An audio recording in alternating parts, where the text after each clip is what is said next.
अस्सलाम वालेकुम। मेरा नाम सनाउल्लाह अंसारी है। मैं रियासत मग़रिब बंगाल के ज़िला हुगली का एक नवासी हूँ। मैं आपके सामने कुछ बातें लाना चाहता हूँ और बहुत से लोगों की दिल की बातें हैं, जो मैं अपने अल्फाज़ों के ज़रिए आपके सामने बयान करना चाहता हूँ। Sachar committee, Kundu committee, Mishra committee, जैसा कि आप लोग जो जानते होंगे कि इसमें कहा गया है कि मुस्लिम के हालात दलित से बदतर हैं, फिर भी मुसलमानों के साथ वही रवैया अपनाया जाता है। मेरा बोलने का मकसद ये है कि रियासत मग़रिब बंगाल में तुलबा तुलबात जो कि टीचर बनना चाहते हैं उर्दू के लिए, क्योंकि मुस्लिम की आबादी के लिहाज से 68% लोग तालीम याफ्ता हैं और जो लोग टीचर बनना चाहते हैं उनकी ख्वाहिश को पूरा नहीं किया जा रहा है। उर्दू ज़ुबान से ताल्लुक़ रखने वाले लोग जो कि टीचर ट्रेनिंग करना चाहते हैं, उनके लिए सिर्फ़ एक अदारा है, वो नालीपुर में है, डीएलएड, इसको डीएलएड बोला जाता है।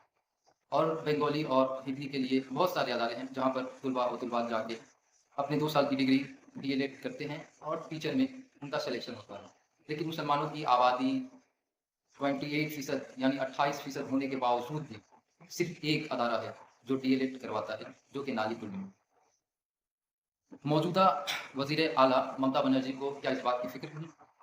क्या बड़े-बड़े ओहदों पर फ़ाइज़ होने वाले, खुद को ज़िम्मेदार कौम का रहनुमा बनाने बोलने वाले को इस बात की फ़िक्र नहीं? मैं एक चापदानी का रहने वाला हूँ। मैं यहाँ देखता हूँ कि पूरे चापदानी में एक हाई स्कूल नहीं है। मुसलमानों के लिए सिर्फ़ नाइंसाफ़ी का रवैया अपनाया जा रहा है। डीएलएड जो कि सिर्फ़ 50 बंदे, 50 शख़्स वहाँ से साल में टीचर ट्रेनिंग करके निकलते हैं, जबकि 68% लोग एजुकेटेड हैं और बहुत सारे तलबा उसके लिए फ़ॉर्म फिल अप करते हैं, लेकिन उनका सिलेक्शन नहीं होता। जबकि बंगाली और हिंदी के लिए 40% 50% में सिलेक्शन हो जाता है और उर्दू के लिए आप 90% दिलाइए तो आपका सिलेक्शन होगा या नहीं होगा, ये आप नहीं जानते। तो ममता बनर्जी जो कि वक़्त की वज़ीर आला हैं, सिर्फ़ वोट लेना जानती हैं? क्या सिर्फ़ वोट लेने से मुसलमानों की भलाई हो सकती है? उनकी हमदर्दी सिर्फ़ मुसलमानों के इसलिए है? हमदर्दी का मतलब क्या होता है? आप उस कौम को आगे लेके चलिए, जो पिछड़ी है। Sachar committee, Kundu committee, Mishra committee की रिपोर्ट बताती है कि मुसलमानों की हालत दलित से बदतर है, फिर भी नाइंसाफ़ी क्यों? मैं पूछना चाहता हूँ वक़्त के वज़ीर आला से, मुसलमानों के लिए एक इंस्टीट्यूट क्यों? जो कि नालीपुर में है। आप इंस्टीट्यूट बढ़ाइए,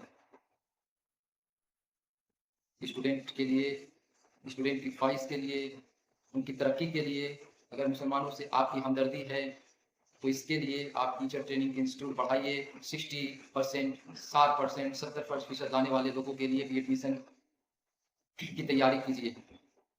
ये तो सरासर हमारे साथ नाइंसाफ़ी हो रही है। दूसरी बात ये है कि 2019 के बाद पश्चिम बंगाल में सरकारी मुलाज़मत के लिए कोई सिलेक्शन नहीं आया है। ये बहुत ही शर्म का मकाम है हुकूमत के लिए, जहाँ इतने सारे तलबा पढ़ लिख कर बेरोज़गार हैं, उन्हें नौकरी हासिल नहीं हो रही है और सरकारी मुलाज़मत में नौकरी करने के लिए बहुत लोग मेहनत कर रहे हैं, फिर भी मुलाज़मत आ नहीं रही है, रिक्रूटमेंट आ नहीं रही है, वैकेंसी आ नहीं रही है। ममता बनर्जी को सिर्फ़ वोट लेने से मतलब है और किसी चीज़ से मतलब नहीं। अगर उनके दिल में हमदर्दी है, लोगों के लिए भलाई चाहती हैं, तो नौकरियाँ निकालें और वैकेंसी निकलती भी है तो क्या 500, 600, जबकि आबादी कितनी है पश्चिम बंगाल की? 9 करोड़। जो लोग कम पढ़े लिखे हैं, उनके लिए क्या? वो जूट मिल में जाएँगे, ग्रेजुएशन करके, 12th करके, वो लोग जूट मिल में जाएँगे। जूट मिल की हालत भी तो आपने खराब करके रखी है। जूट मिल की भी हालत आपने खराब करके रखी है। पश्चिम बंगाल से पहले लोग यहाँ आते थे काम करने के लिए, अब यहाँ से माइग्रेट कर रहे हैं। क्यों? मेरा आपसे, मैं कोई सियासी पार्टी से ताल्लुक़ नहीं रखता, ना मैं किसी सियासी जमात से ताल्लुक़ रखता हूँ और ना मैं किसी सियासी शख़्स का नुमाइंदा हूँ। मैं बतौर एक तुलबा आपके सामने अपनी बातों को रख रहा हूँ, जो आप देखती हैं कि मेरा मकसद यही है कि उर्दू अकेडमी, डीएलएड के लिए इंस्टीट्यूट, कॉलेज बढ़ाए जाएँ, तुलबा को उसमें एडमिशन दिया जाए।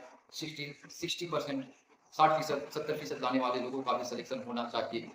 मैं वक़्त के वज़ीर आला से ये गुजारिश करता हूँ आजिज़ी तौर पर, इंतशारी तौर पर कि इस बात को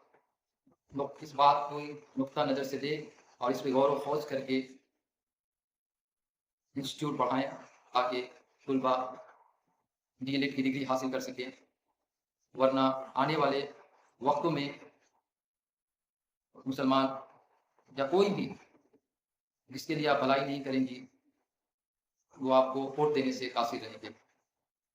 लिहाज़ा अदबन गुज़ारिश है ममता बनर्जी से, जो कि इस रियासत की हुक्मरान हैं, कि डीएलएड के लिए टीचर ट्रेनिंग इंस्टीट्यूट बढ़ाया जाए और सरकारी मुलाज़मत के लिए बहाली की जाए और जल्द अज जल्द उसका एग्ज़ाम कंडक्ट कराया जाए। तकरीबन मैं बोलना चाहता हूँ कि मैंने जेल पुलिस और जेल पुलिस के लिए मेरा फॉर्म भरे हुए 1 साल हो गया, लेकिन अभी तक कोई एग्ज़ाम नहीं हुआ। West Bengal constable, Kolkata police constable को भरे हुए 6 माह हो गए, लेकिन एग्ज़ाम नहीं हुआ। तो ये क्या हो रहा है? हमारे साथ खिलवाड़ हो रहा है या न क्या हो रहा है? हम लोग सोच रहे हैं कि नौकरी मिले, माँ-बाप भी सोचते हैं कि बेटा पढ़ रहा है, नौकरी मिले, लेकिन नौकरी की व्यवस्था कहाँ? पढ़ लिख कर आदमी बेरोज़गार होता जा रहा है। हमसे अच्छे तो अनपढ़ हैं, तकरीबन कमा तो रहे हैं, हमारी इतनी एज हो गई है, लेकिन पढ़ने के सिवा कोई रास्ता भी नहीं है और नौकरियों की बहाली तक नहीं हो रही है। लेकिन किसी को कोई सरोकार नहीं, सब अपने-अपने ओहदे पर फ़ाइज़ हैं, सब मज़े ले रहे हैं, उनको अवाम से कुछ लेना-देना नहीं है और सियासी जमात अपना रोटी सेक रही है। मौजूदा ममता बनर्जी से गुज़ारिश है कि बहाली की व्यवस्था की जाए और टीचर ट्रेनिंग के इंस्टीट्यूट बढ़ाए जाएँ, जल्द से जल्द इस काम को पूरा किया जाए। मैं सनाउल्लाह अंसारी आपसे अपील करता हूँ। शुक्रिया, धन्यवाद।